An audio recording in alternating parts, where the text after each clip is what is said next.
The number that stopped our team cold was not a current figure. It came from an archive. When Edward Murrow pulled the Federal Reserve history records alongside the IMF's most recent currency composition of official foreign exchange reserves, known as the COFER dataset, one ratio repeated itself with a precision that warranted serious examination. In 1968, as the Bretton Woods system entered its terminal phase, central banks worldwide were accelerating gold purchases while simultaneously the dollar's functional credibility as a reserve anchor was eroding beneath public statements that described stability. The IMF's Q3 2025 COFER release documents the dollar's share of global reserves at 56.92%. Down from a peak of 72% in 2001, according to the Federal Reserve's own 2025 edition analysis of the dollar's international role. And in 2024 and 2025, central banks purchased more than 1,000 tons of gold annually for an unprecedented 3 consecutive years, according to the World Gold Council's Gold Demand Trends Report, published January 29, 2026. I'm Dr. Victoria Cross, and this is what we found. This investigation examines one documented thesis, the measurable indicators that preceded the 1971 breakdown of the Bretton Woods monetary architecture: persistent reserve currency erosion, accelerating sovereign gold accumulation, domestic fiscal overextension, and unilateral trade measures are reappearing in the current data with a structural correspondence that warrants rigorous financial investigation. The implications of this documented pattern have direct relevance to central bank policy analysis, sovereign debt research, and the broader questions of international financial architecture that define the coming decade. I brought in Edward Murrow to pull the historical archives and conduct the pattern analysis. Ambassador Elena Volkov provided the geopolitical strategy dimension. Every document, every data point, every source we reference, linked in the description. Today's financial investigation covers an institutional pattern with direct implications for wealth preservation and portfolio strategy. Here is how we got there.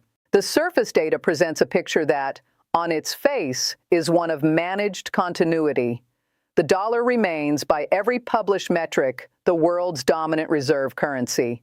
The Federal Reserve's own 2025 edition analysis of the dollar's international role, authored by Berto, von Beschwitz, and Kurkuru, states directly that the dollar comprised 58% of disclosed global official foreign reserves in 2024.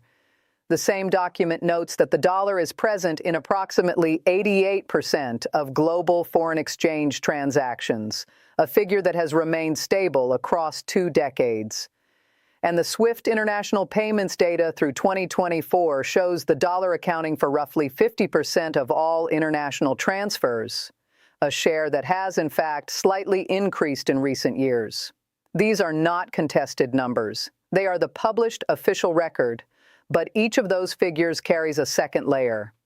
The dollar's 58% reserve share in 2024 represents a decline of 14 percentage points from its peak of 72% recorded in 2001.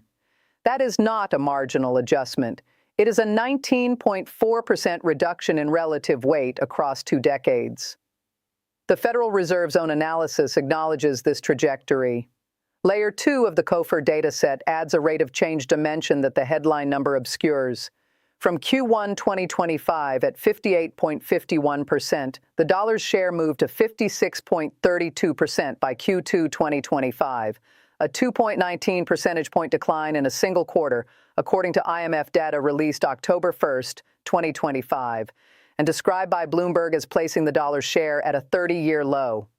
By Q3 2025, the figure had stabilized at 56.92% per Reuters reporting on the December 2025 IMF COFER release. 3 data points from the same institutional source, each one describing a different pace, and the direction across all 3 is the same.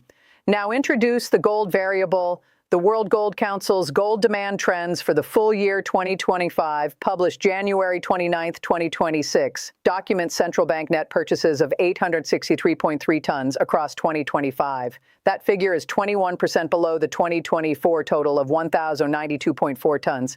But the comparison that warrants closer examination is the longer baseline. The 2010-2021 annual average was 473 tons. The 2022 to 2025 period produced 4 consecutive years of purchases, more than 82% above that historical norm. Central banks purchased more gold in this 4-year window than at any sustained period since the breakdown of the post-war monetary order. Murrow identified something in the archives at precisely this point. The last time these 3 indicators, declining dollar reserve share, accelerating sovereign gold accumulation, and domestic fiscal pressure combined with trade surcharges, aligned in documented data, was the period from 1965 to 1971. That is what the published surface data shows. Here is what the deeper filings reveal. When Murrow accessed the Federal Reserve History Archives, the official institutional record published by the Federal Reserve Bank of St. Louis, the structural anatomy of the pre-1971 period became precisely documented. The Bretton Woods system had operated on a singular architectural premise. The U.S. dollar was convertible to gold at a fixed rate of $35 per ounce, and foreign governments held dollars as the functional equivalent of gold. The system's stability depended on one condition: that the supply of dollars in the global system did not structurally exceed the United States gold holdings. The Federal Reserve history records state the mechanism of failure with precision. As European and Japanese exports grew more competitive through the 1960s, demand for dollars moderated while the existing supply of foreign-held dollars expanded. Military expenditure and foreign aid compounded the outflow. The London Gold Pool, an agreement among 8 central banks to maintain gold at $35 per ounce, operated successfully from 1961 until March 1968, when it collapsed under the weight of sustained dollar oversupply. What followed was a documented sequence. Swap lines were extended, interventions were mounted, and temporary fixes were applied. Then, on August 15, 1971, President Nixon addressed the nation and closed the gold window entirely. The structural problem the archives name is the Triffin Dilemma, the paradox in which a reserve currency issuer must run persistent current account deficits to supply the world with its currency, but those very deficits ultimately erode confidence in that currency's stability. The Federal Reserve's own historical documentation describes this as not an operational problem, but a fundamental problem in the monetary system. Now cross-reference that documented historical mechanism with the World Gold Council's 2025 dataset. Of the central banks buying gold at elevated rates, the pattern of identified buyers is analytically significant. The National Bank of Poland purchased 102 tons across 2025, the largest single buyer for the second consecutive year, and has explicitly increased its target gold allocation from 20% to 30% of total reserves.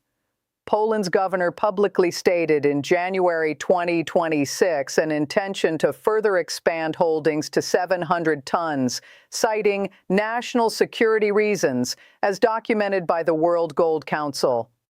The National Bank of Kazakhstan recorded its highest annual purchase total since records began in 1993, with 57 tons. The Bank of Brazil re-entered the gold market in 2025 after a 4-year absence, adding 43 tons between September and November alone. The single most analytically significant data point in the World Gold Council's full year 2025 report is not the headline tonnage. It is a specific statement in the deeper analysis. The gap between metals focus estimates and officially reported data continues to indicate substantial opaque activity, 57% of the annual total. More than half of all sovereign gold acquisition in 2025 was not immediately disclosed. When Dayen examined this figure against the pre-1971 period, the parallel was documented. In the years preceding the gold window closure, the Federal Reserve's own swap line records show that foreign central banks were managing dollar exposure through mechanisms that were not fully visible in the public reserve data until after the structural adjustment had already occurred. The Federal Reserve's 2025 edition note on the dollar's international role adds one further data point that this investigation found worth examining in conjunction with the historical record. The document states that the share of U.S. Treasuries held by foreign investors has declined from almost 50% in 2014 to 32% in Q1 2025. That is a 36% reduction in the foreign-held share of U.S. sovereign debt over a single decade.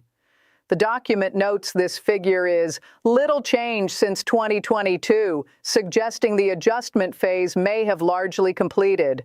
But the directional data over the decade describes a structural repositioning. The deeper filings add a new dimension. The question our team asked next was, what is the strategic context that gives the financial pattern its institutional logic?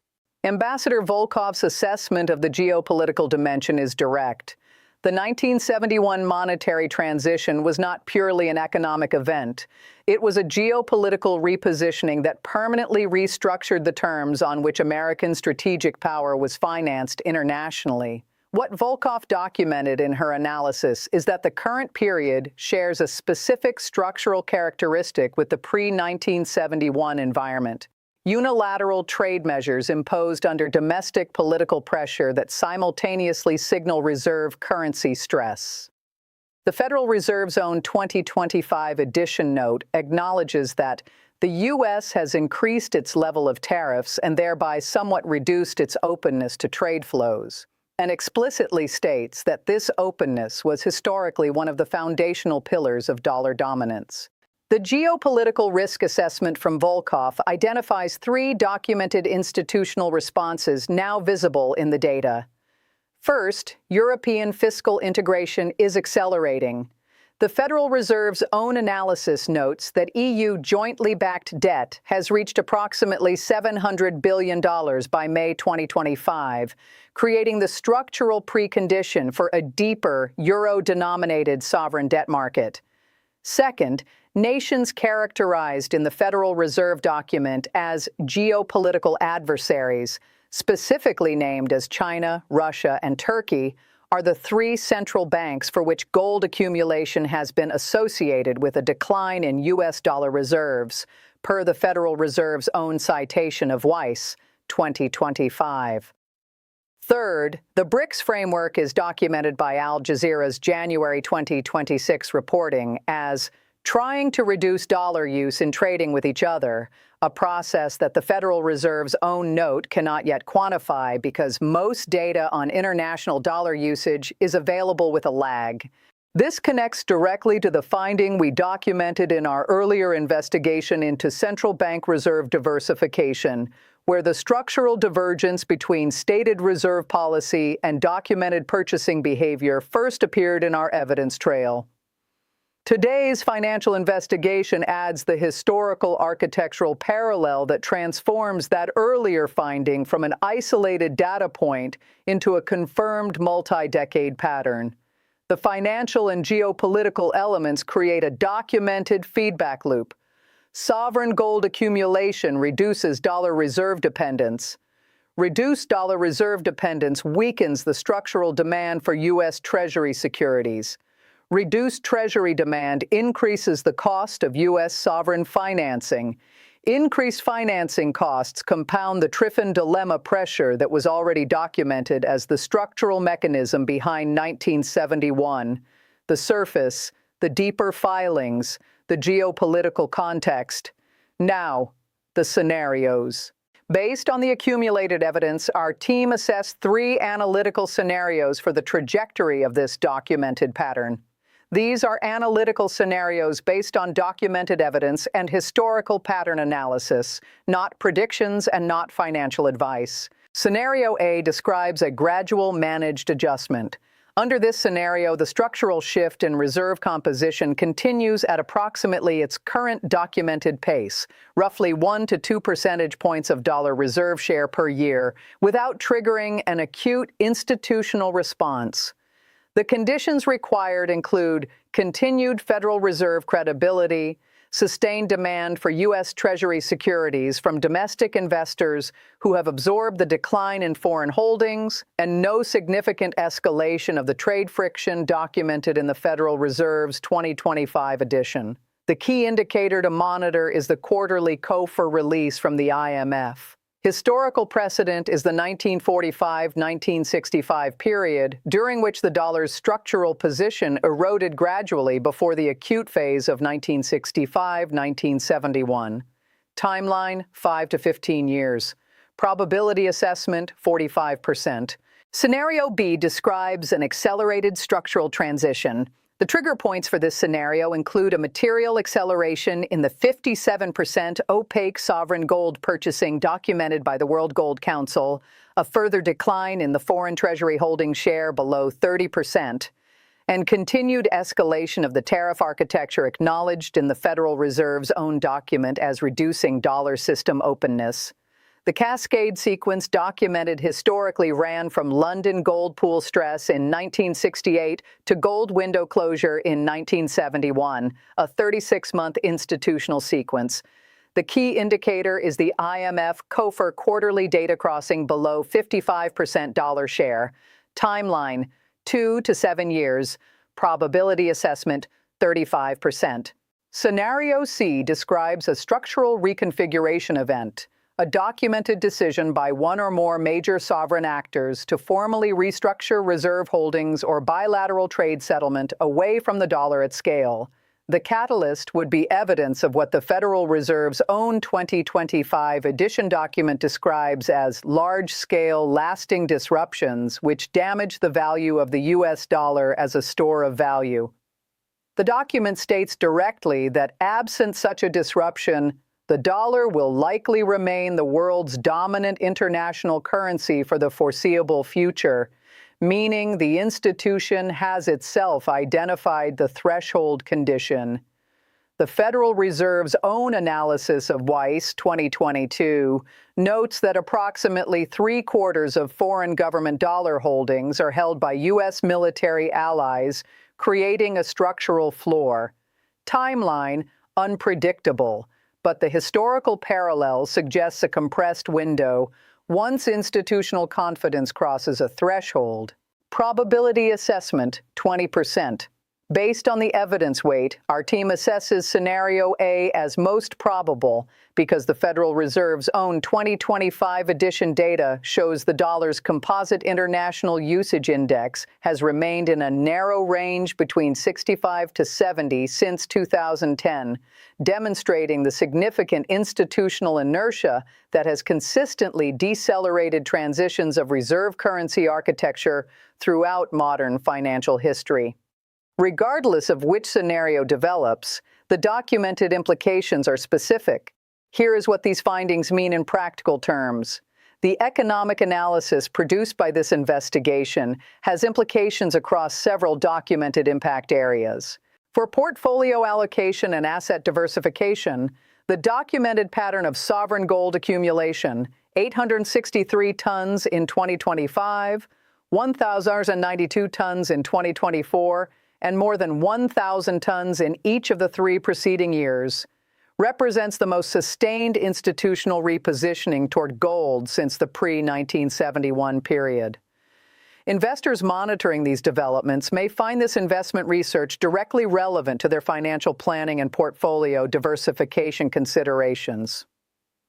If Scenario A develops, historical precedent from the 1965-1980 period, the last documented instance of reserve currency transition, suggests that gold maintained its purchasing power through a period during which the dollar lost approximately 73% of its value relative to the metal. For savings, deposits, and currency purchasing power, the wealth preservation strategy implications of a sustained reserve share decline are documented in the historical record. The Federal Reserve's own 2025 edition analysis acknowledges directly that the dollar's share has declined from 72% to 56.92% over 2 decades. The rate of that decline and whether it accelerates will be visible in successive COFER releases, a publicly available quarterly data set.